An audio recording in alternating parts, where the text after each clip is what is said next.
ngwa pịara maka na share button ka nnabata gị n'ime ọnwa ọfụ. Happy new moon maka ndị niile maara na anyị fụrụ ọnwa ọfụ taa.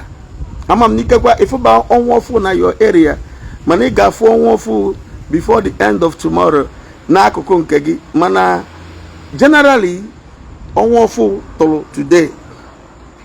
And ịmụ ihe Chineke kwuru sị na n'ụbọchị mbụ nke ọnwa ọfụ na a ga-emeghe ụzọ ahụ emechiri emechi. This time around achọrọ m ịma onye mechiri ụzọ gị, achọrọ m ịma ndị mechiri ụzọ gị, achọrọ m ihe eji mechie ụzọ gị, mana ihe mma bụ na ụzọ ahụ emechiri emechi n'ime ọnwa ọfụ nke a na Jehova ga-eme amara n'ike ya na ebube ya, a ga-emeghere gị ụzọ a. Gwa m ebe isi na-esonye m. Aha m bụ Ifrem Ọnọnye. Gwa m ebe isi na-esonye m dịka anyị na-aga n'iru. Mee ngwa pịara maka na share button ma ọ bụ na imebe ya. Biko ana m arịọ gị n'afọ Chineke pịara maka na share button, because the teaching anyị ji bịa taa na the prayers ga-esi ya abụrụ sọsọ gị nwa ka ọ dị mkpa. Ọ dị gị mkpa, ọ dị onye nke gị mkpa, friends and well wishers gị ọ dị ha mkpa. Pịara maka na share button ngwa ngwa. Ọ nwere ihe ngwa gị si gị na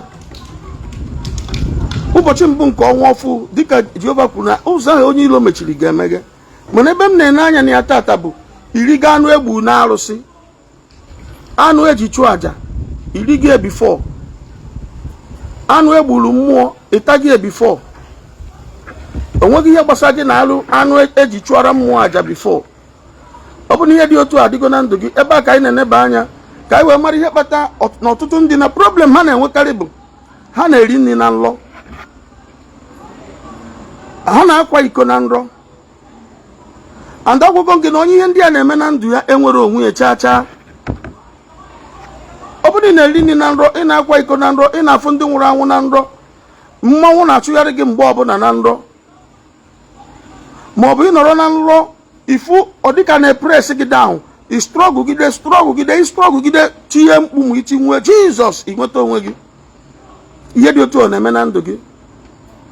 Ma ọ bụ ịnọkọta ife onwe gị ebe ịgba ọtọ na nrọ, ma ọ bụ ọnọkọta ife onwe ebe iyi akwa kara nka na nrọ, ma ọ bụ ọnọkọta ife onwe gị ebe ị na-akpata nkụ na-abụ poverty, ebe ị na-akpata ejuna na-abụ delay in life, ma ọ bụ ebe ị na-afụ gị n'ime ọhịa na-awagharị n'ime ọhịa naanị gị.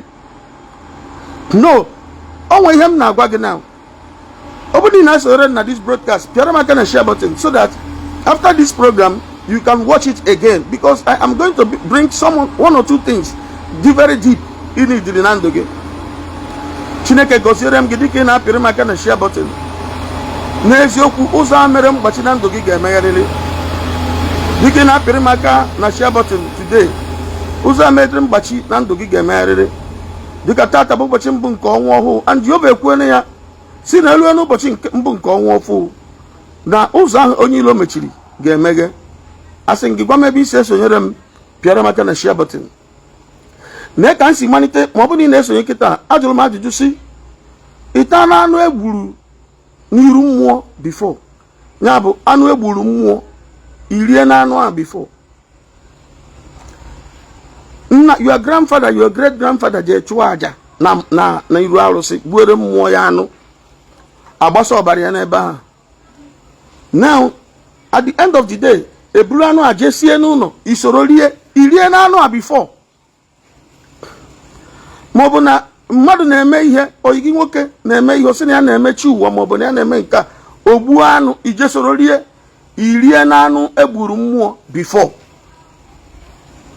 Ọ bụ na ihe dị otu emena na ndụ gị, iwe na-ene anya fụ na at a time na ndụ gị ọ dịka ị na-lose everything. You can't understand what is happening in your life anymore. Ị ghọtarazi ihe na-eme na ndụ gị, ị na-eche na ndị ilo na-achụgharị gị, na onwe ndị ji ọgwụ na nsị na aja na-achụgharị gị. Wait, chere ka m bịa. Ma ndị nsị na aja, ma ndị nka, ma ndị nke ọzọ abụrụ the issue now. The issue bụ ihe na-esi isi na nkakwụ dị n'ime nkakwụ. Ife na-esi isi na nkakwụ abụrụ perfume ndị ilo gbara ya. Ọ bụrụ nsị na aja ndị ilo, ọ bụrụ nke eji eme na mmiri maọbụ nke eji eme n'elu anyị. Kama no, ihe bụ ọgbụgba ndụ ị na-ama gị na ị nọ n'ime ya. Ị na-ama gị ka isi baa n'ime ya. Ka m chọrọ ka m mepee anya gị nwantịntị taa ka ị mara ihe kpatara iji eri nri na nrọ. do ụfọdụ si na iri enyi na nrọ pụta ụtụtụ gị kene Chukwu nọọ Chineke nye gị nri na nrọ, so na nrọ kachi nke gị na-enye gị nri.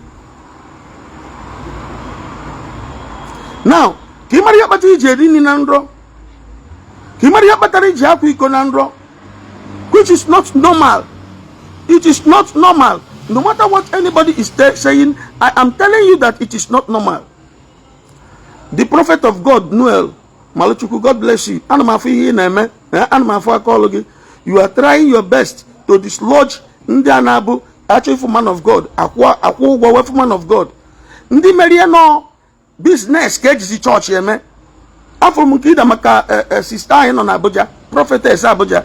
And I put 200,000 KWF, but that is not why you are here. God bless you for doing the good job. Now, on my wagina, Obubando Madonna Magino no Nimea, Bunya Patarija Quico Nandro, not Patarija Rinandro, not Patarija funding Rawanandro, not Patarija Fugabi Botonandro, not Patarija Fugabi Yaquacarancanandro, not Pataramauja Chugosonandro, not Pata police mega arrest, more police are not Ganandro. Napateleja for gabi no ni more here na where ni more here nandro. Napateleja for gim bobo ni no na mmiri. Napatelo ija for gabi na banku nandro. Ebi na pateju nandro.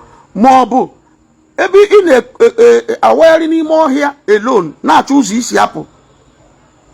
So many of them maga hekucha weba. Most importantly, nkafu gabu madu dinani. Ane press ya down. Ane press ya down. And I took a press in a struggle. You be dinner in a struggle. You are being pressed down. In a struggle, you will with you until it's temple. Yendi and in the game and kitty. And only Yendi and Nandia should know the other free. I am telling you, no matter what any other person is telling you, we will not open the free. So many things that are happening in your life. Did you have a told you, man? Or to your name and Nandugi, did you have a told you, man? Things that are not supposed to happen in your life are happening in your life. Agwam ginkembu sigi no onye na amagi ihe kwesịrị ka ọ mara ihe na-ekwesịghị ime na ndụ ya na-eme na ndụ ya. And that is what I do every new moon. Ọnwa ọfọ pụta ha na aga m abịa na-agwa gị things ị kwesịrị ịma na this page. Ngwa pịara m aka na share button before I continue, please. Pịara m aka na share button before I continue. Ọ bụ na ipigoro m aka na share button, just gwa m na ipigo, edere m na comment section na ipigo imego share. Then gwa m obodo isi na-esonyela anyị. Onye na-ede I would like to see you one on one. Ọ bụrụ back ị ga-ede ọ na WhatsApp. Ị na na comment section ifu ka ndị admin na drop WhatsApp messages n'ike. Now, agwa m gị sị na onye na-agbara ihe kwesịrị ka ọ mara na ihe na-ekwesịrị ime na ndụ ya na-eme na ndụ ya. Ede emekwara ya makwa ndị anyị bụ. Ede emekwara ya I am a big boy. Ade emeri I am a big boy. Because he na-eme big boy, na-eme big woman, na-eme beautiful girl, fine girl, asa nwa. But you look down, deep down into your life and into your family. If that what is happening to you are not supposed to happen. But they are happening because there are things you are supposed to know which you don't know. Even the Bible said it in the book of Acts of the Apostles chapter 15 verse 29 in the New Testament. And we call it the Old Testament, but let me not continue the Old Testament. The New Testament Acts 59, the Bible made it clear. Osi, kono yariri kwa anu ebulu n'iru alusi, kono yariri kwa anu ejichuru muaja. Makodi mmaunu. Now, mbiri anu ejichuru muaja, you are directly or indirectly working against Odimmagi spiritually. Onya bu engagement, spiritual engagement adebago. Because na muo na mmadu ade rikonni. Iyo zo ngeji malo ga atu ya bu oji. Imi ya bu oji. Iya na bu ndi Igbo na eji ago ekpekpele na bu agbawa ya. Odi no mo bi ise. Mgbe ahụ dị together tupu agbawa ya. O nwere eri ejike ya ka o nwere super glue eji makodo ha ncha together. They are yoked together. Mano nwere gum ejijidi ya until onye pele oji wazia ya ha gba n'ibe. Okay, what am I saying? Na onwe ihe ga-ejikọ mmadụ na mmụọ ị na-ebute nrọ ndị a mention ebe a, which I will just glance through again. Iri nri na nrọ, ịkwa iko na nrọ, ife ndị nwụrụ anwụ na nrọ, ife nwoke ebe ịgba ọtọ na nrọ, ife nwoke ebe ị na-awị ara na nrọ, maọbụ ebe iyi akwa kara nka na nrọ, ife ebe mmanwụ na-achụgharị gị na nrọ, ebe ị na-akpata nkụ na nrọ, ebe ị na-akpata ejune na nrọ, and so on and so forth. Maọbụ ebe ọ bụla ị na-aga ka ọ bụ ebe a na-eko gị, ebe mmadụ 200 gagoro in the morning, orute na your turn, ka ọ bụ ebe kodo gị. Ị na-ewechasị cobweb, ị na-aga ị na-ewechasị cobweb, mana ọnwụgo ndị si ebe a gaa before. Ọ bụ na cobweb a bụ the normal cobweb, ndị a bụ ụzọ ga ebe a ka ọ ga-ekogodu first, and okochara na ndị a ọpụọ, ndị na-abịa n'azụ aga ama efilizi ya, but na people agacha na ebe a oluzie na your turn, cobweb kobe gị. O nwere ihe na-amarọ spiritual attack, demonic attack, and ihe ndị a na-eme mmadụ a na-press you down spiritually, a na-press gị down spiritually. Ị na-agba mbọ n'ife, o nwere ihe ị ga na-agbata. Pịara maka na share button na ana m achọ ịbanye na ekpere na-atụfughị oge. Ọ bụrụ na pịpịara maka na share button mee ya ngwa, ana m achọ ịbanye na ekpere na-atụfughị oge. Now, before I continue, let me number one apologize to those people na send the message na WhatsApp and the up till now, enyebeghị ezigbo attention. It is not deliberate. There are too many messages on robot AI cannot finish those messages, because the more I reply in this end, more people are not sending. So I plead with you to patiently wait. Gradually, I cannot reply messages in there Anabia. Maniye igemeremta after this broadcast. But open a message na my WhatsApp, which is unreplied yet. Immediately after the broadcast, just go there and write hi. Either an hi message I'll give you attention before 24 hours. God bless you. Now, open name experience yedi otua. Dika ngwa bugologi mbosi. They are professionals in what they are doing, but why they don't prosper is what they don't know. They are professionals in what they are doing, but why they are not prospering, why they don't prosper, is what they cannot explain. Iyo na-eme dori anya, mana ihe na-eme ka ọ ghara ịga n'iru ka ọ na-ama ebe ndị ọzọ na-aga. Olute na nke onwe problem unnecessarily. Ndị mmadụ a na-akpọ gasị, ma onye mere ihe ma onye na-emere ihe. Even onye gị na ya na-ekwu ka okwu before on first meeting hatred ebidogo. Okay, isi ka ịkwapụ na ya adị ya na ndị bi na ya adị ya kpọọ gasị before ị na-akwapụkwa na ya adị ọzọ. Hatred na-echekwa ga-eche ebe ahụ. Ị na-ajụzi onwe gị, onye akịta o nwere ebe o si mara m ka ihe na-esel mụ na onye. Ị gaghị ama na ọ nọọlụ biko ndị na-asị na netwọk na-enye nsogbu. Ọ bụrụ m nwa bụ service provider, ihe ị ga-eme bụ share the broadcast, because no matter how bad the network is, when you come back to rewatch, ọ ga-adị smooth. God bless you. So but tata bụ ụbọchị mbụ nke ọnwa ofu ka m na-ekpere gị ekpere. I don't know what you are passing through. I don't know how far you've labored in vain. I don't know how far you've tried to succeed and you're not succeeding. As I pray for you this night, being the first day of the new moon, may your doors open. Because in accordance to the word of God in the book of Ezekiel chapter 46 verse 1, God said, on the first day of the new moon, that closed door must open. Therefore, today being the first day of the new moon, I am praying for you. I am praying for your family. Business, marriage, celebration. I command your doors to open for your own good in the mighty name of Jesus Christ.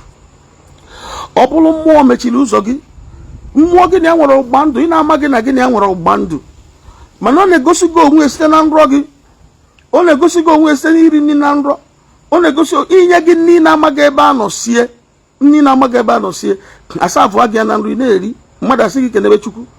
Ọ na-egosi gị ya site n'ịkwa iko na nrọ, ife onwe gị ebe ịdị ime na nrọ, ife onwe gị ebe ị na-amụ nwa, maọbụ ebe mmanụ gafuru, mmanụ nri red oil efu ya ọ gafuo n'ike na nrọ.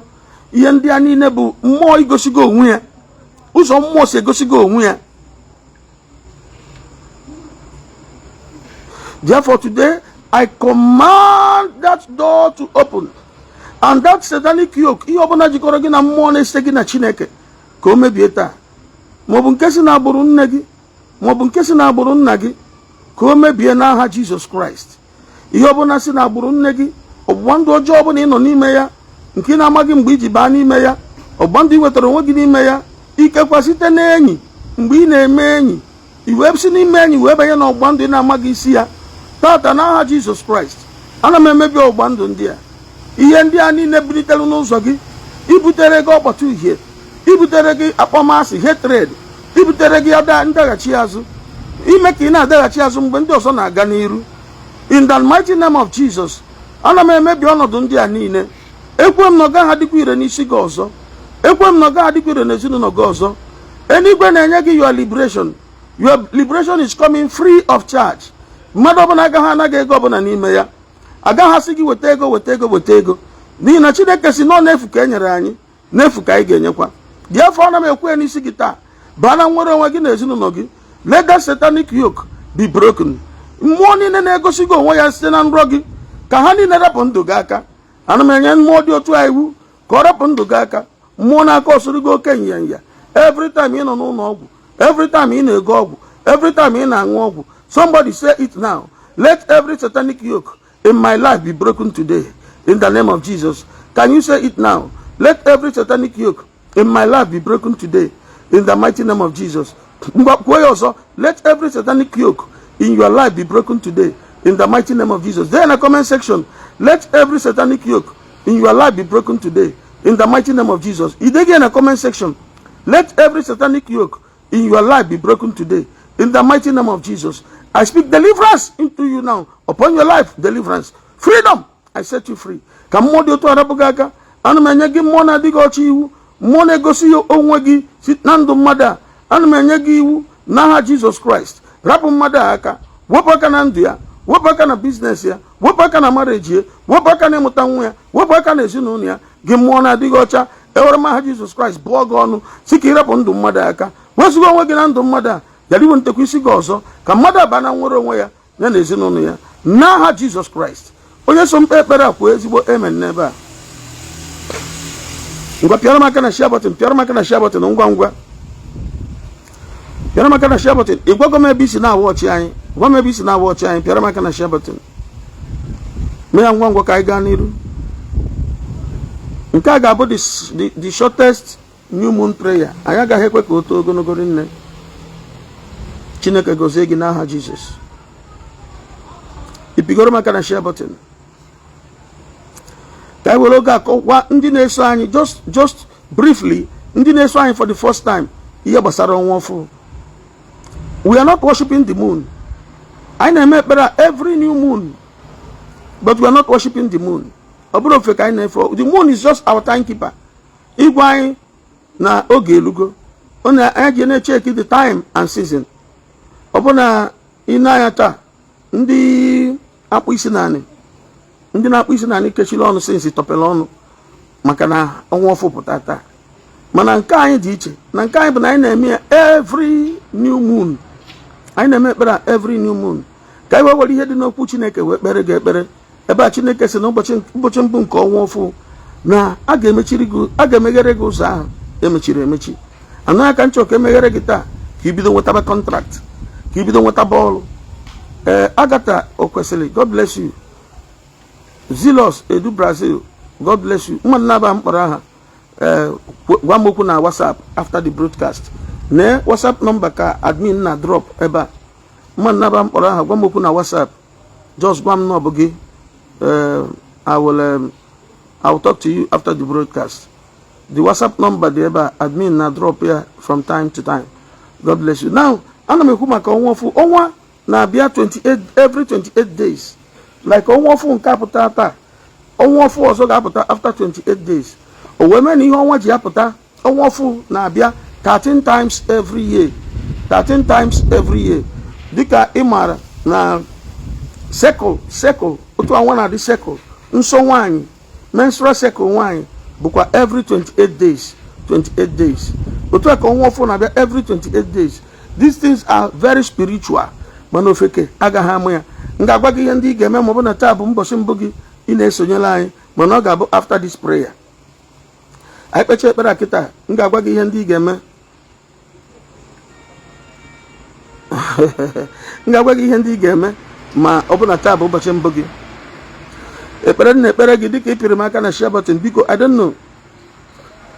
Ịpịgoro m aka na share button, ọ bụ na imebe ya mere m ya kịta. Ekpere na ekpere gị dịka ị na-apịrị m aka na share button n'ebe a. Dịka ị na-follow this broadcast, soro m na-agbasa ozi ọma na-eme ka ndị mmadụ na-amara nke bụ eziokwu. From today, site n'aha Jesus Christ, mmadụ ọbụla siri na ya bụ a pastor, a prophet, a dibia, eze nwanyị, agaghị ejikwa maka ihe ị na-agabiga wee rie gị ego gị. Nobody will again take advantage of what you are passing through. Because in this new month, I pray that God will give you what I call divine solution. May the Almighty God give you divine solution to every problem you are facing, everything, whatever you are passing through. May the Almighty God give you divine solution today. In the mighty name of Jesus. Nobody again will take advantage of what you are passing through to enrich him or herself.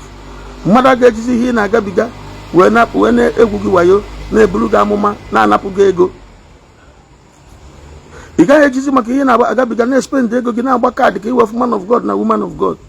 Maka gịnị? Enigwe na-enye gị divine solution to your problems dịka ị banyere ọnwụ ofu nke a. And God said that door the enemy has closed against you shall open. I want somebody to say divine solution. If you believe, just say divine solution. If you believe, can I hear you say divine solution? Can you say it one more time? Divine solution. Can you write it in the comment section? Divine solution. If you're following me, write it in the comment section. Divine solution. I want to see those that are active here. Write divine solution. Write divine solution. Write it in the comment section.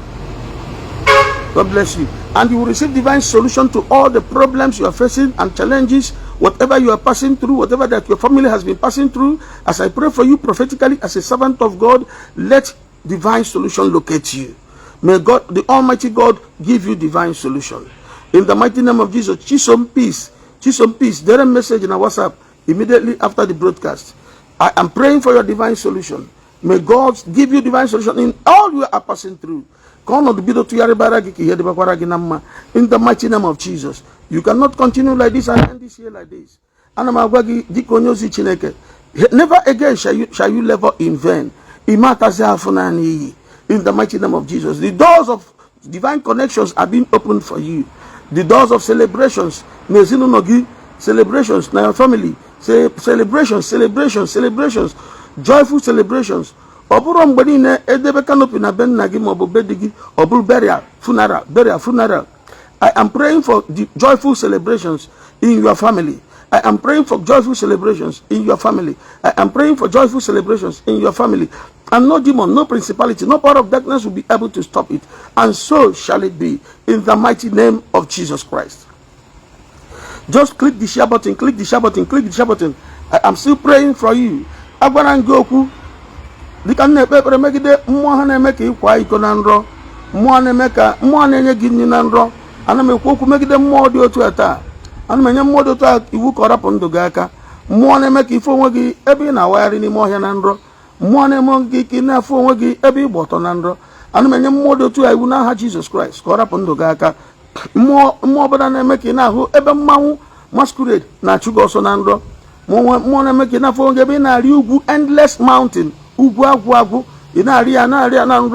pray that this demon leaves your life today and locate you no more in the mighty name of Jesus Christ. Si mmụọ ọbụla ike ọchịchịrị ọbụla na-egosi gị onwe ya site n'ime ka ị na-afụ ebe mmanụ nri gafuru na nrọ. maọbụ ka ị na-afụ onwe gị ebe ị na-awe ara na nrọ, maọbụ ka ị na-afụ onwe gị ebe ị na-akpata nkụ na nrọ, maọbụ ka ị na-afụ onwe gị ebe ị na-akpata ejuna na nrọ, maọbụ ka ị na-akpọ onwe gị n'ike na-awagharị n'ime ọhịa na-achọ ụzọ isi apụta ị gaghị afụ ya. Ana m enye iwu ka mmụọ dị otu ahapụ gị aka, ka ọ hapụ ndụ gị aka today in the mighty name of Jesus Christ. Ike ọchịchịrị ọbụla na-eji cobweb, ọnya ududo, ebe ọbụla ndị mmadụ gachagoro cobweb, ịgata nke gị cobweb a na-eko gị, o wee si ebe a na-ebutere gị stagnation, ikwu ofu ebe, ibe gị na-aga aga ịkwụla ofu ebe, maọbụ mee gị mgbe ndị ọzọ na-aga n'iru ị na-adaghachi azụ. Ana m enye ike ọchịchịrị dị otu a iwu ka ọ rapụ ndụ gị aka taa. Ana m enye ike ọchịchịrị dị otu a iwu ka ọ rapụ ndụ gị aka taa. Ana m enye ike ọchịchịrị dị otu a iwu ka ọ rapụ ndụ gị aka taa. In the mighty name of Jesus, from the victory altar, I pray that you have victory. From today, receive victory. Victory over your enemies. Victory over principalities and powers of darkness. Victory. Receive victory from God. In the mighty name of Jesus. Bụrụ onye mmeri. Dịka gaba ọnọdụ niile kwatụrụ gị n'oge gara aga, gị bụrụ onye mmeri nye ọnọdụ ndị a. Dịka na-enye gị onye gị iwu ka isi ebe ahụ ị dara binie. Ọba ahụ onye ilo kwatụrụ gị, ana m enye gị iwu n'aha Jizọs binie. Ebe ahụ onye iro mere ka ị daa, ana m enye gị iwu n'aha Jizọs binie. Ebe ahụ onye iro mere ka ị tọgbọrọ, ana m enye gị iwu n'aha Jizọs binie. N'aha Jizọs Kraịst, si n'ọnọdụ ahụ ị nwetara onwe gị taa binie. Onye nwaanyị si m gwa gị gị binie. Jehova Almighty si m gwa gị ka isi n'ọnọdụ a binie. Si n'ọnọdụ ahụ onye iro debere gị binie. Binie n'aha Jizọs. Binie n'aha Jizọs. Binie n'aha Jizọs. Binie n'aha Jizọs. Binie n'aha Jizọs. Binie n'aha Jizọs. Bilie n'aha Jizọs. Bilie n'aha Jizọs. Bilie n'aha Jizọs. Ị gaghị anọkwa n'ọnọdụ ahụ ọzọ. Otu aka isi bana nwere onwe gị, gị na ezinụlọ gị. Nke a bụ ekpere n'isi gị, aga m anụ your testimony. And no power of darkness will be able to hold you down again and again. Mmụọ ọbụla na-ebutere gị ịkpa asị, mmụọ kpọrọ gị asị, na-abụ ebe ọbụla i jere na-ebutere gị ịkpa asị, akpọmasị. Onye na-eme gị ihe ọjọọ, ọ kpọrọ gị asị. Onye na-enwe ihe na-esere gị na ya, ọnọkata ụkpọ gị asị. Ihe na-eme gị anọkata gbakọ ọnụ sị na ọ gị mere ya. Ị na-ata afọ ihe na-ama gị from time to time. I am telling you in the name of Jesus, that spirit that is bringing hatred upon your life, ebe ọbụla ị na-eje, mana chọọchị ịkpa asị, mana yard ịkpa asị, mana ime ahịa hatred everywhere. Ana m anya mmụọ na-ebute ọnọdụ a iwu ka ọ hapụ ndụ gị aka taa. Ana m enye mmụọ dị otu a iwu ka ọ hapụ ndụ gị aka taa. Mmụọ na-ebute ọnọdụ a, ejima ha Jizọs Kraịst na-enye mmụọ dị otu a iwu ka ọ hapụ ndụ gị aka taa. Ka ọ ghara isogbukwa ndụ gị ọzọ, ka ọ ghara ịkpagbukwa ndụ gị ọzọ, ka gbanwere gị ọnọdụ akpọmasị niile, ka gbanwere gị ọnọdụ akpọmasị niile in the mighty name of Jesus. And may God Almighty reply your enemy with your testimonies. Ka Chineke were ọnọdụ ọma ọ ga-enye gị wee saa ndị iro gị okwu. N'ihi nke ana m asị gị, si n'ọnọdụ ahụ onye iro debere gị binie in the name of Jesus Christ. Somebody, I am telling you, this time you are rising, and you are rising to fall no more. Mark my words today. My name is Ephraim Ononye. I am telling you this in the name of God, Father, God the Son, and God the Holy Spirit. You are rising to fall no more. Somebody say, I, Ephraim Ononye, I am rising to fall no more. Do not mention my name, mention your name. Say, I, Ephraim Ononye, I am rising to fall no more. Can you say it with all the faith and trust in God? Say, I am rising to fall no more. Mention your name, I, Ephraim Ononye, I am rising to fall no more. Or you are writing in the comment section, I, Ephraim Ononye, I am rising to fall no more. I am rising to fall no more. Write it in the comment section, I, Ephraim Ononye, I am rising to fall no more. Do you know why? Every spiritual covenant you have, every covenant you have, the ones you know, the ones you don't know, that is still holding you down. Now, when I am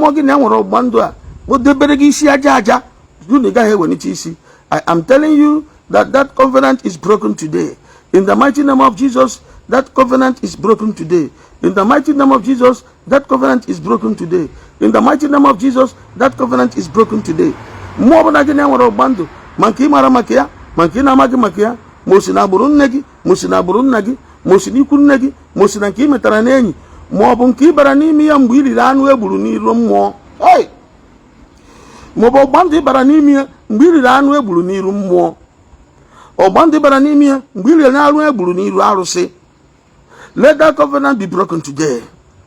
Somebody say, I reject every evil covenant in my life. I reject every evil covenant in my life, in the name of Jesus Christ. Can you say it with faith? I reject every evil covenant in my life, in the mighty name of Jesus Christ. Say it again. I reject every evil covenant in my life, in the mighty name of Jesus Christ. Say it again. I reject every evil covenant in my life in the name of Jesus Christ. Digi na ekwu a mụ na ekpere gị ekpere si na agbanyeghị mmụọ gị na nwere ọgba ndụ a, dere me na comment section si I reject every evil covenant in my life. Na agbanyeghị mmụọ gị na nwere ọgba ndụ a, maọbụ nke mere ụbọchị eke, ụbọchị ọrụ, ụbọchị afọ, ma ụbọchị nkwọ, ka mmụọ dị otu a ihe ọbụla bụ ọgba ndụ gị na nwere ka o mebie today in the mighty name of Jesus. As you reject the covenant, let that demon live your life alone. As you reject the covenant today, let that evil spirit live your life alone in the mighty name of Jesus. As I bless you today, let me see why you will not do well. Let me see why you will not succeed in life. You will succeed in life. You will do well. You will be like a tree planted by the side of the river. Mmiri aga akọ na arụ. Ị ga-adị ka osisi akụrụ n'akụkụ iyi nke jupụtara na mmiri. Akwụkwọ gị agaghị akpọnwụ akpọnwụ. Site na amara Chineke, ị ga-ebido na-amị mkpụrụ mgbe kwesịrị ka ịmịa mkpụrụ. Site na amara Chineke, ihe ọ bụla ị na-eme ka Jehova mee ka ọ gaa nke ọma. In the mighty name of Jesus. Eji m ọnụ m dịka onye ozi Chineke kpọọ gị onye a gọziri agọzi taa. Akpọọ m gị onye a gọziri agọzi taa. Akpọọ m gị onye a gọziri agọzi taa. Bịara maka na share button na anyị na-achọ ịchịkọta. Bịara maka na share button na anyị na-achọ ka anyị chịkọta. Ngwa bụrụ onye a gọziri agọzi n'aha Jesus Christ. Amen. Ngwa n'anya ekpere m n'isi gị kịta dịka okwu Chineke gwagoro anyị na Ezekiel chapter 46 verse 1. See, on the first day of the new moon, that door will open. Ekpere m n'isi gị taa bụ ka ọnụ ụzọ dị mma gị meghe, ka ọnụ ụzọ ọganiru gị meghe, ka ọnụ ụzọ iweta ihe nweta gị meghe, dịka ọ na-emeghe na ndụ gị, ka ọ na-emeghe na ndụ ezinụlọ gị niile. Achọrọ m iji this moment wee kpee ekpere n'isi ezinụlọ gị niile, ka onye ezinụlọ gị ọbụla nọ n'okike agbụ pụọ na-agbụ taa. Ana m ekpe ekpere a taa n'isi gị na ezinụlọ gị, ka onye ezinụlọ gị ọbụla nọ n'okike agbụ pụọ na-agbụ taa. Ka aka kere ya agbụ a banyezie na-agbụ. Ekwemi ọzọ n'isi gị na ezinụlọ gị, ka onye ezinụlọ gị ọbụla nọ n'okike agbụ pụọ na-agbụ taa. Ka aka kere ya agbụ a banyezie na-agbụ a. I declare freedom in the name of Jesus. Emebie m n'aha Jesus. Emebie m ihe niile na-emegide ọdịmma gị. Okay, ọ bụgodu na ọgwụ agwọrọ agwọ, ọ bụgodu na ọgwụ agwọrọ agwọ, ọ bụgodu na ọgwụ agwọrọ agwọ, maọbụ nwoke gwọrọ ọgwụ a maọbụ nwaanyị gwọrọ ọgwụ a, n'agbanyeghị obodo ejere gwọta ọgwụ a, n'agbanyeghị ihe a na-ekwu mgbe a na-agwọ ọgwụ a, n'agbanyeghị ebe edebere ọgwụ a mgbe a gwọchara ya, n'agbanyeghị ego ole ejiri gwọọ ọgwụ a, n'agbanyeghị onye ezinụlọ gị akpọrọ aha mgbe a gwọrọ ọgwụ a, n'aha Jizọs Kraịst. Site na amara Chineke nyere m njeje ozi, ekwe m ka ọgwụ a mee expire today. Jehova Chineke nke usu niile nke ndị agha, gị onye na-afụ n'ife na-afụ na nzuzo, ọbụna o nwere ebe m nwetara ike njeje ozi a na-esite gị na gị bụ Chineke. Ekwela ọbụna o nwere ebe m natara ike, ọbụna onwe mmụọ m ji alụ ọrụ, ọbụna onwe mmụọ m ji ebu amụma. Jehova ekwela ka ihe gara m nke ọma, mana ọbụna m na-edebere n'ike nke mee ka Kraịst na ndị nwụrụ anwụ binie. Ewere m ike mee ka Kraịst na ndị nwụrụ anwụ binie, wee kpere onye na-esonyere m na this broadcast ekpere. Onye a na-eso m na-agbasa ozi ọma site n'ipịrị m aka na share button. Gị onye na-eso m na-agbasa ozi ọma site n'ipịrị m aka na share button. Ekpere m ga-ekpere taa si na ihe ọbụla na-esite gị na Chineke, ọgwụ nwoke gwọrọ, ọgwụ nwaanyị gwọrọ, agwọrọ ọfụ, ọbụgodu na otu ga ka o jiri gwọọ ya, maọbụ onye ụlọ gwọrọ ya, maọbụ onye ilo gwọrọ ya, ka ọgwụ dị otu a mebie na ndụ gị taa, ka o mee expire na ezinụlọ gị taa, ka o mee expire na ndụ gị taa, ka o mee expire na ezinụlọ gị taa, ka ọ dịkwa ire na ndụ gị ọzọ, ka ọ dịkwa ire na ezinụlọ gị ọzọ. In the mighty name of Jesus Christ, go and succeed. Let me see why you will not succeed this time. Let me see why you will not do well this time. Let me see why you will not do well this time. Ngwa, ekpere anyị ga-eme maka ụbọchị mbụ nke ọnwa ọfụ. Anyị na-eme how many days? 4 days. Ekpere anyị bido taa. Ekpere na m nke m. Ị ga-ekpezi nke gị midnight abalị 4. Ma ọ bụ na ị chọrọ. And ị kwesịrị ịchọ maka na achọrọ m ka ị baa n'ọdịmma. Achọrọ m ka ị soro na ndị na-enye testimony na this page. Akụkọ niile na testimony niile ị na-anụ na this page dị verifiable. Go and verify. Esokwu nkwu onye meghara nji gọọmenti bịa kpụrụ ya akpụbasị bido na mụnwa si buru ụzọ kpụrụ mụnwa. So what am I saying? I ga-eme ekpere 4 days starting from today. Ọ bụ na ị ga-ebido nwụta, ọ bụ na ị ga-ebido tomorrow. Ị kwesịghị ịma na ịbanye ọnwa ọfụ na ị ga-enwe 4 days midnight prayers. If possible, ị ga-eme ebumọnụ from 6 p.m. to 6 the next morning for 4 days. If possible, you give me fasting and prayers from 6 in Kembede, 6 p.m., 6 in the evening to 6 the next morning. You now have your midnight prayers. Do not forget to take your bath with a little quantity of salt, a pinch of salt. Because Bible says in the book of 2 Kings chapter 2 verse 19 down, verse 19 and verse 20, just verse 20, Elisha picked a pinch of salt, tinye na mmiri, wee kwuo okwu si n'ọnọdụ niile a na-ahụtabu na ndụ a mana ezinụlọ na mgbe gara aga agaghị adịkwa ọzọ n'ime ezinụlọ ọ sị ọnwụ maọbụ ala na-adịghị ekwe ka ihe ka aka agaghị adịkwa ọzọ n'ime ezinụlọ. So you take a little salt, a pinch of salt, tinye na mmiri ga-eji saa arụ, wee gwa 2 Kings chapter 2 verse 19, wee kwubiere onwe gị okwu si ọnọdụ ọjọọ niile nna ahụtabu na ndụ m ọ gaghị adịkwa ọzọ n'ime ndụ m. Dịka m na-asa arụ, ana m asachapụ ihe ọbụla bụ ọnọdụ ọjọọ, ịmasị ọnọdụ ọjọọ ndị a niile, ị na-akpọ ha afa wee na-ekwu na ọ gaghị adịkwa na ndụ gị ọzọ. But mgbe itinyechara nnu a na mmiri, I'm doing this for ndị ọfụ here, mgbe itinyechara nnu a na mmiri, weta honey, mmanụ aṅụ, if you like with a spoon, if you like with a kuchi bottle of manu, just take honey to your own again. Go on, first Samuel chapter 14 verse 27. About Sina Jonathan Amagim when they habited here. Manebo natural solution, or Panakadinaka, Tina Felem Manango, will let you know ya. Bible say his countenance changed. Bible say that he began to see light. Then good news Bible say he began to feel much better. So the whole thing were positive changes. Nando Jonathan, the time he took the honey. So Mbayela Chalmananga, ine kusioku ibazana bedroom. Ibazana bedroom na sasiaru. When kusioku, let there be positive changes in my life. In the mighty name of Jesus, I reject every evil covenant. No nimeya. Dikan jimera na sara. Ana masacha pono do John kendum. Na sacha pono do ezinum. Agama wagi hige. I just give you a clue. Then after that, we sachara puta. You already anointing oil, olive oil, mobu any oil. Mano akara, mano granite oil, my vegetable oil. Oil is oil. Take it and rub your forehead. Rub it on your forehead.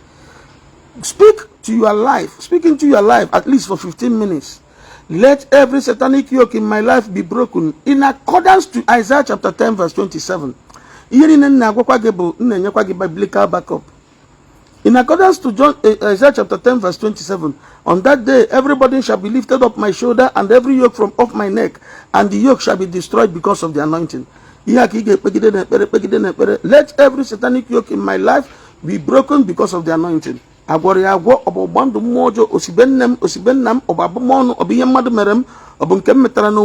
every satanic yoke in my life be broken in the name of Jesus. Now rub you on at least 15-20 minutes until you are done. Then he gave me 4 days. He gave me every day, every night for 4 days. Before then when you go out, every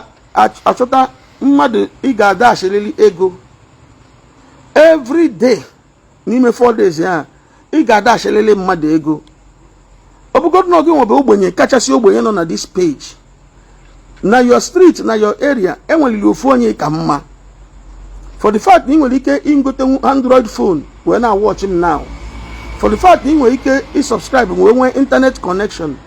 And one no buggy 200 naira. ga-eme ka ọnwa ọṅụ n'ụtụtụ echi. Mee ya ma ị pụọ. Dashia mmadụ ego no matter how little. Echi dashi ofu onye ego. Nwanne echi ị ga-adashi ofu onye ego. The next day ị ga-adashi ofu onye ego. Ị ga-eme for 4 days. Just na-eme ka ọ bụrụ salaka. Please repeat the direction of the prayers again. Why not share the broadcast and watch it again? I will not repeat it because my time is going. Just share the broadcast so that you can watch it again. So ị ga-adashi mmadụ ego for 4 days. Every morning, abani no India, email midnight prayers. Ị ga-adashi mmadụ ego. And imechaha anya nwee aṅụrị n'ime obi gị na ọnụ ụzọ ga-emepego. Ọnụ ụzọ dị mma ga-emepego. Nwerekwa magic dị ya. Onya bụ na ị na-afụ ndị a na-akpụta efi na be m. Ọ bụ na ị na-follow this page, ị ga-ama mmadụ one na-akpụta efi ebe a. Ị ga-amakwa mmadụ na-ebutegolu moto ha ji mee Thanksgiving, ha ji kene ekene. Okwu otu a ka gị nwa ga-efolo instructions ndị a nwantịntị oge ha chi ga-efo ọnọdụ ga-agbanwe. Okwe na afọ ihe Chineke na-eme families nke ga-ama ndị iche. Before m mechie ka m jikọta kwuo ya ọzọ. Adị sorry, I apologize na anya reply be message gị ma ọ bụ na iso na ndị drop line message na WhatsApp. Enwe too many messages. I na reply kwa aka dapụ anyị na message. I na reply but all the too many. So ị ga-enwe ndidi until olueta ọnụ gị. Man, open in follow this broadcast n'abalị. Immediately after this watching this broadcast, go and say hi. Say hi na WhatsApp. If you say hi na WhatsApp, message ga adị na mgbada abanitekwa ọzọ so that I'll give you attention before the next 24 hours. Then never forget, ndị na-asị gị ọbụna iso na ndị a na-eme approach ndị ori na-asị na ha bụ ndị assistant from ọnọnye na ndị mmadụ ego for family deliverance. Asị gị na ị ga-agba form family deliverance akpọrọ gafe ego. Our family deliverance forms are free of charge. Let me say it again. Our family deliverance forms are free of charge. I'm not part of ndị na-asị ndị mmadụ na unu ga-eweta ego ka ekpere ga-ekpere. I don't demand money for counseling. I don't demand money for consultations.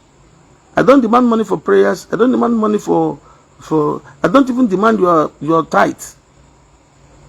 All I want is you trust and obey God. Be steadfast in the Lord, and your testimony will come.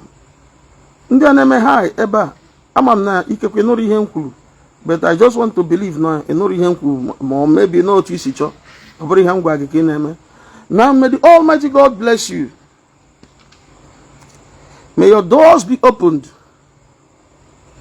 Ka ihe ọma bido mebe na ndụ gị n'ihi na ị batara na ọnwa ọfụ nke a.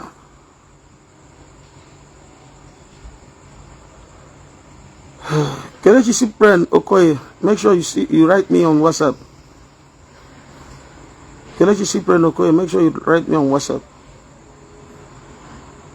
I'll talk to you after the broadcast. Oboni people all maka na share button. Biko piara maka na share button. Na Jehova emego go onye mmeri n'ime oge a, whether the enemy likes it or not. The blood of Jesus Christ is speaking liberation in your life now. The blood of Jesus Christ is speaking liberation in your life now. Mmụọ na press gị down. Mmụọ na asị na gị na nwere ọgbandụ. Mmụọ na asị na aga harapụ nata ndụ gị aka. Mmụọ na asị na nna gị nyefere ezinụlọ gị n'aka mgbe gara aga. Ana m ekwubi okwu taa n'aha Jesus. The blood of Jesus Christ is speaking liberation in your life. The blood of Jesus Christ is speaking liberation in your family. The blood of Jesus Christ is speaking liberation in your life. The blood of Jesus Christ is speaking liberation in your family. And so your freedom has come. And so your freedom has come. And so your deliverance has come. And so your freedom has come. And so your deliverance has come. In the mighty name of Jesus Christ. Amen.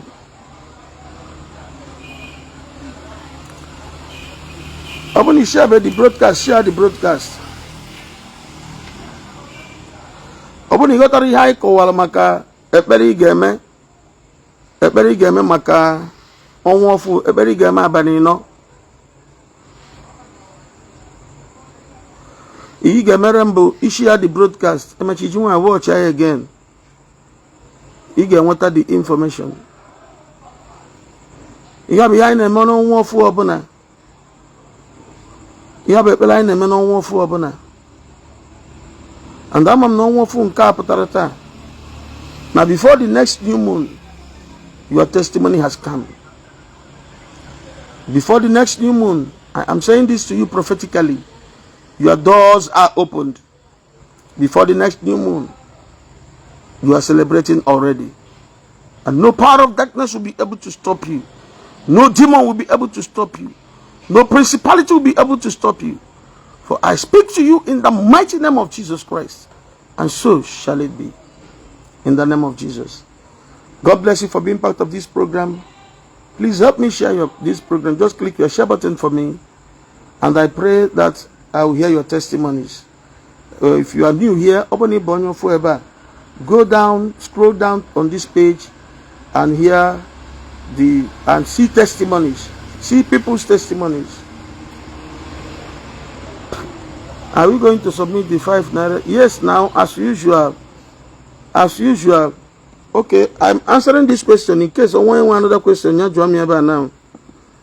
Only Ajumaga submitted the 5 naira, 10 naira, 20 naira. Yes. Now you are out and a church or na church na masigi na out na masigi. Just if you reach there, pray, drop it there. The content of the envelope, Gabo, all Nigerian currency denominations, 5 naira, 10 naira, 20 naira, 100 naira, 200 naira, 500, 1,000 naira. When I just drop one altar church again, I just can't actually. I me once every month. No one for abona. Chineke Gozegi. Any other question I will answer. God bless you all. Any other question I will answer. Yes, the new moon appears 13 times every year. Or is it normal English calendar month? No, sir. No, sir. The English calendar month in the Roman calendar. Now the Roman calendar started on the 19th of March. Let me say it again. There is no spiritual undertone. Now that calendar bu January, February, March.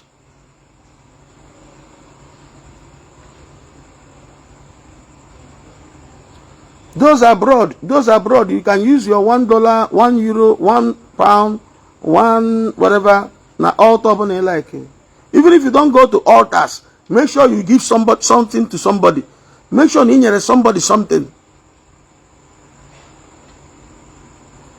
On your English calendar, let me tell you. Your father, your great-grandfather,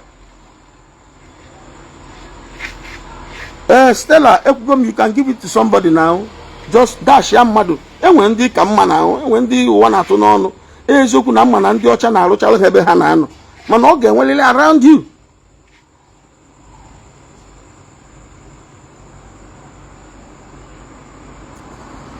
Bring in your question, so because I'm rounding off. Now I want name address. Oh, you see English calendar. No. You are that calendar bu January, February, March. Ain't what any spiritual undertone. Your grandfather, your great-grandfather, your great-great-great-grandfather, Maramakonwa, Maramakanyawu. Ade fi ofufe. Manage ye check time. Eda ni fe neku. Before clock wa abia. Ndi okenye na ama mgbe mgba achi di. Ha na ama na chiefo. Ọkụkọ na alụ nkiye. Every time ọkụkọ ji echi kokoroko. Ihe ndị anyị na-enyecha anyị time. Then how do I know when the new moon begins?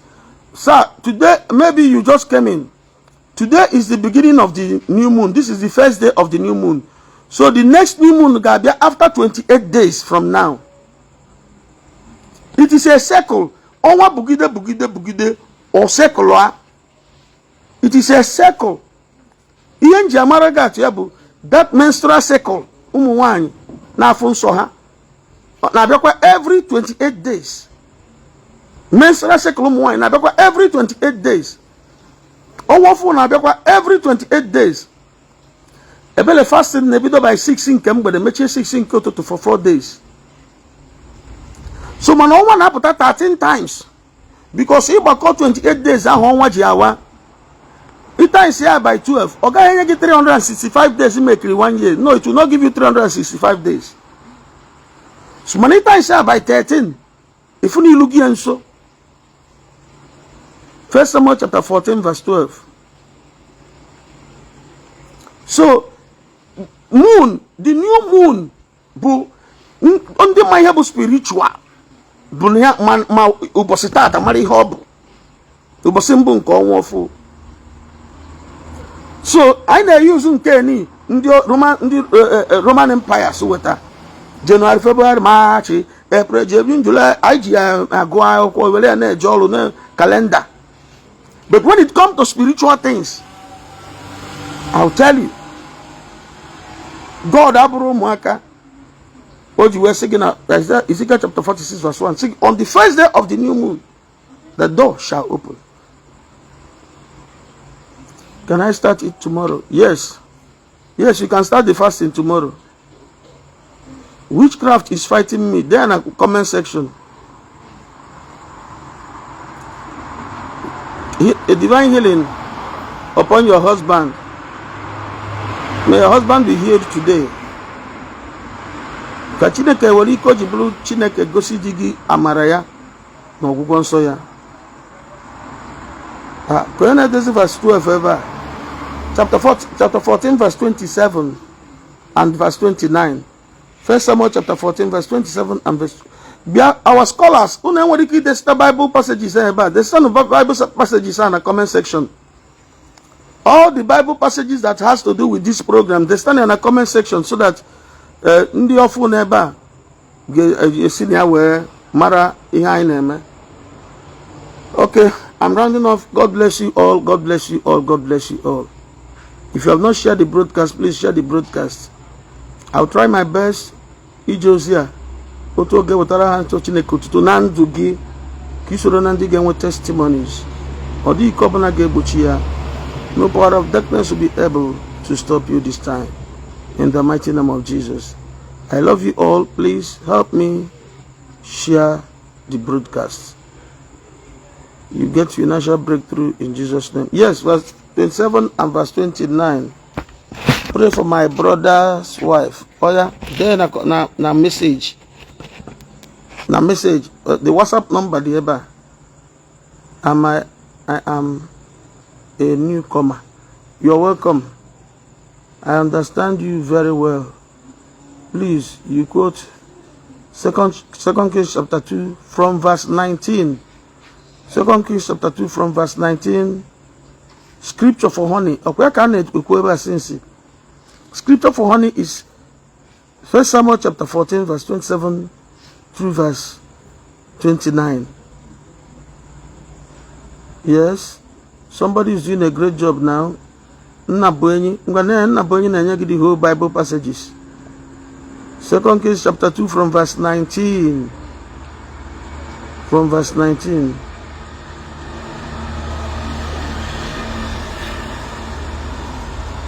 Loretta, there na WhatsApp, there na WhatsApp. A newcomer, I've been following you. God bless you. Welcome. Your first time, Daddy Chineke Queen. God bless you. Okay, Joy Nwakego, God bless you. Patricia Ofotube, Chineke Mgozegi, Chibikem, God's will. You are blessed. Assurance Madubuchi, Happy New Moon. Blessing Onya Nga. Medication Epirimaka na share button. Gina ndi ozo niile. British McDonald nke okwa Nigeria. God bless you. Mamona nuku igba anyị na-asụ. Stella Ezekiel, Okechukwu Nwoye, Chinasa Emmanuel, Nzube Jude, Ngobidi Chioma, Nnabuenyi n'onwe ya. God bless you. Victoria Ijoma, Danny Chibike, Omolu Victoria Ngozi, Ijemba Peace, Okeke Anselm, Chidimma Promise, Chineke Kozicha unu niile. Chioma Okafo, kita ka ị na-abịa Chinedu Arinze. Jekwa share kwa the broadcast so that you watch it again. Make sure you watch from beginning to end. Victoria Stephen, Loretta Ilechukwu, Chika Nzelum, Chidimma Okafọ, Stephen Okpala, Chukwuemeka Anibolu, Chineke gosichara m unu niile. Chiemerie Ọnwa Zombe, Ifeanyị anyị ibe, nkwa onye nke a dịka onye egwu nke ọ na-aza nkwa. Happy New Moon to all of us. Ka ihe ọma mere anyị. Azụ ka mmụlọ okwu, Ebele Patricia, Obenuju Joyce ejikwa m aka na ọ bụrụ kịta ka ị na-abịa onye nke m. Okay, Emeka Obi, Pascaline Uke Egbuam, Maxine Emeka. Maxine Emeka akwụkwọ n'onye okwu n'ụka. Ọkụma akpọ n'afa gị na ude adịgo. Okay. Isuchukwu Okoye Bridget, Teresa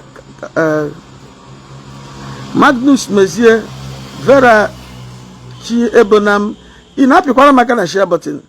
Chukwuemeka Adibe, Ekene Okeke, Pope Wisdom, ga Pope nke a bụ Pope ndị Nigeria. Future Charity, Ziko Ọdịnaka, Ugonwa Vivian, Ugonwa Okafọ. Na bụkwala ihe na-eche. Chiamaka onye bilie, Charles Obiora Soludo,